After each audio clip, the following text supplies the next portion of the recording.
आपल्याबरोबर मनोरमे जे प्रवासी अडकले ते होते सर, किती वेळ तुम्ही अडकले होते, कुठून निघाले, कुठून? ॲक्च्युली आम्ही ना 6:30ला गाडी बंद पडली आणि आता वाजली किती बघा 8:30, म्हणजे तुम्हाला 2 तास झाले आम्ही वरती अडकून आहे.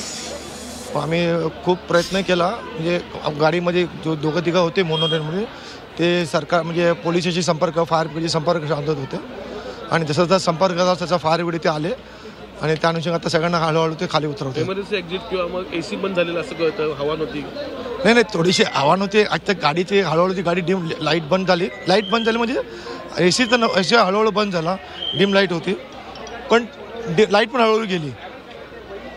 सफोकेशनचा त्रास व्हायला लागला? नाही, सफोकेशनचा त्रास होणार ना, तरी पण एकाने मला वाटतं लेफ्ट साईडची ती ग्लास होती थोडी ओपन केली, ती कदाचित एकाने ते तोडली थोडीशी आणि त्यामुळे थोडीशी हवा यायला लागली. कमी मॅनेजमेंटने बघितलं पाहिजे सर गोष्टी? ऑफकोर्स मॅनेजमेंटने बघितलं पाहिजे ना. आता ही मोनोरेल अशी तर रोज अडकत राहिली आहे. हा तर परवाची तर जीव घेणं खेळ खेळतात आहेत. त्यांनी कुठेतरी हे केलं पाहिजे, त्याचं रोज मेंटेनन्स ठेवलं पाहिजे. आता गाडीमध्ये लोक बरेच जण सांगत होते की मी मोनोरेल महिन्यात एकदा दोनदा बंद पडतेच, त्यासाठी सरकारने याच्यावर लक्ष देऊन हे मोनोरेलचं मेंटेनन्स व्यवस्थित ठेवलं पाहिजे. आता बरं वाटतंय?